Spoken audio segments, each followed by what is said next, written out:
Welcome back to another MANvFAT Wales YouTube in conversation, which I've been told I'm not allowed to say, but I am because it's what I pride myself in doing. I'm joined here by red team member, although he was in a blue shirt earlier. Playing in a friendly. I was a ringer. A ringer. It must be a good ringer. Ah, it was alright. By Oli, thank you for joining me. Welcome. Thanks for having me. Not a problem at all. 5% last week. Congratulations. I jumped straight in there with that. Jumped straight in there with that. Start with good news. Fabulous. Everything's good. Great achievement. Thank you. Why did you join MANvFAT? I think it's probably the same answer as everyone's given, but what made you make the leap to join MANvFAT? Well, first of all, I was overweight, and I wanted to do something about it. I tried Slimming World before that, and this is just completely different because this is all focused on men's weight loss, and there's the added bonus of I do like playing football. I used to play football down here for a number of years, but of course with the weights comes... Did you ever get banned down here? I never got banned. No, I was a good boy. I still am. But no, I've always enjoyed playing football. Football's a sport that I've always gravitated towards. But it's like, you know, as the years go on and the weight starts piling on, you become less and less confident engaging in it.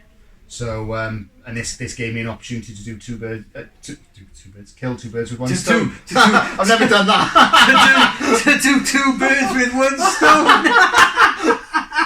You can tell I don't do too many interviews. The headline for this is always this is going to get liked everywhere.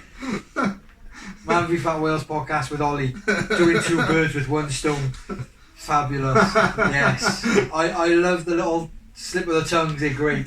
They make for great reading. But no, it's enabled me to combine, you know, the aspect of trying to lose weight with something that I enjoy doing. What, doing two birds with one stone is good exercise. So I'm sure the 5% was worth it. So you've joined. Obviously, you did Slimming World before, and then you sort of jumped over to MANvFAT. I won't say competitors between them both. I'm not sure if I'm allowed to say or sort of boo to Slimming World. I'm not sure. So what changes to your have you changed your dietary at all? And if so, what sort of changes have you made before you joined Slimming World? And did you change anything then once you made the jump over to here to MANvFAT? So with Slimming World, it was all based on like it wasn't so much emphasis on calories. It was just there was certain foods which are free foods, certain foods classed as sins. And I'll be honest, I didn't fully understand it. I didn't understand the logic behind it. They classed food as sins? Yeah. How dare they? Give an example of a sin. Well, just anything like, a crisps can be like 6 sins or whatever. Slimming World. Bad. But this was, I did it briefly. It wasn't for me. I think the difference coming over to MANvFAT is there's more of an emphasis on calorie counting and tracking. 100%. So I'd never tracked before. So having the MyFitnessPal and just getting used to tracking what I was eating. Initially, I wasn't even trying to set a target. It was just a case of logging my food, and then it really sort of educates you as to what's in, how many calories is in a certain type of food, and it helps you then to plan ahead. Because then I got into the habit of just thinking, okay, I'll add in all my calories in the morning, so I know what I've got left to play with if I want to have a treat. And I think it's a good way of keeping yourself accountable. And the thing I love really about MANvFAT that you don't get with Slimming World is obviously you're in a team and you're in a WhatsApp chat, and depending on how active the chat is, you don't want to let anyone else down. Obviously you're doing it for yourself, but you've got that team mentality. And on the red team that I'm on this season, we've been brilliant at tracking, encouraging each other. If we don't track, then obviously we support each other. But obviously we've got this this little thing where if nobody tracks or if people put on weight, you get tan-assed. So you have to bend over in front of the goal. Yes, funny. And that came from one of your Newport teams, I did. It did, yeah. I don't want to talk about them. But that's a good way of it's a good way of keeping people honest. It's great motivation. Not only that, but it keeps the togetherness within the team as well. Yeah, absolutely. It's the camaraderie as well. You just don't get that. It is, and I found that last season with the Orange team in Newport, who did that, and it worked for them. Fair play to them. You know, but yeah, fair play to him. I've got a goal in mind this season in terms of where you want to lose weight, boys. I would like to reach my 10%. Okay. That, I mean, I might be a bit too ambitious, but it's something to aim towards. You know, I've not hit my. This is my first big percentage milestone that I've hit, the 5%, and I felt really good about myself, and everyone was really supportive. You should do as well. You should And it was brilliant. And it was nice for me personally because I've seen loads of other lads hit 5%, and I've always been, you know, encouraging and saying well done and everything, and it's quite nice to have that. So what I want to do is just keep the weight coming down throughout the season. I'd love to hit my 10%. That would be amazing. If I don't and it goes next season, then that's fine. I'm okay with that as long as the scales are showing that the weight is coming off. And you know, ultimately, I think with the continuous exercise that I'm doing and you know, tracking my calories and eating relatively healthier than what I was, say, pre-Christmas, then I can see that happening. You know, and if it like I said, if it happens this season, great. If it doesn't, that's all right as well. Amazing job. What's been your biggest challenge so far? Ooh, biggest challenge. I would say the weekends are always a challenge. Yeah. Yeah. Do you have a treat day, or do you sort of? More like a treat weekend, to be honest with you. Do you know what? I'm very similar. It's and it's not always intentional.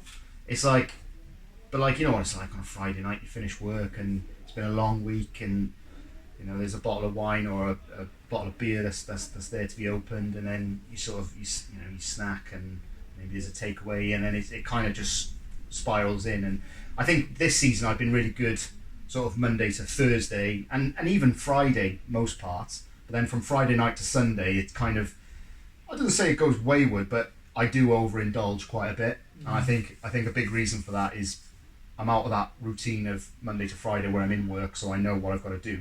You know, when you've got a bit more time in your hands on the weekend, that's when obviously you're not really tracking as much, or maybe you're out and about and you just pick something up.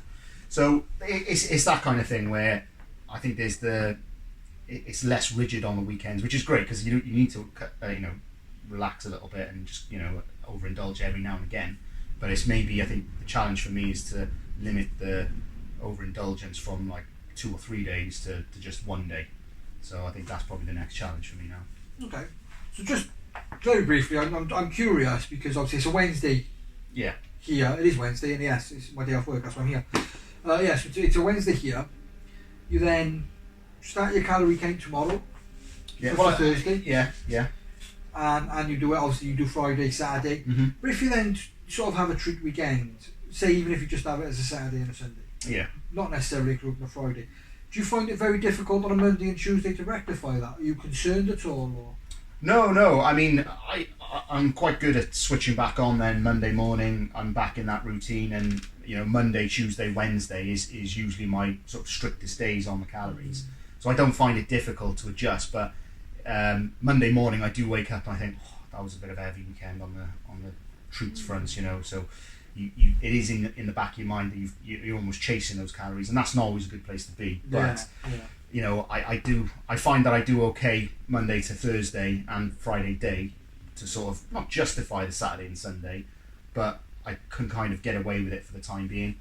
But I think if I want to really ramp up the weight loss, the one area that I really need to target is the weekend indulgence. If I can just limit it to 1 day rather than 2, I think that I would find that I would certainly notice that on the scales a lot more consistently as well. Good, very good.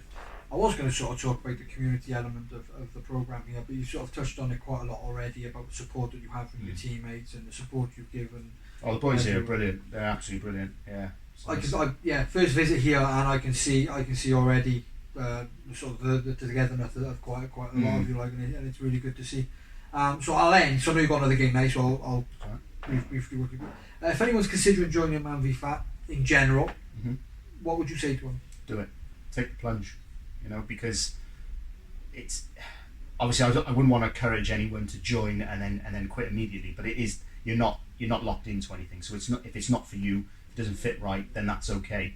But it's better to try it and maybe realise it's not for you than to just keep wondering, should I do it, should I not? I'd always say go for it. You've got to start somewhere, and I think this is a great place to start.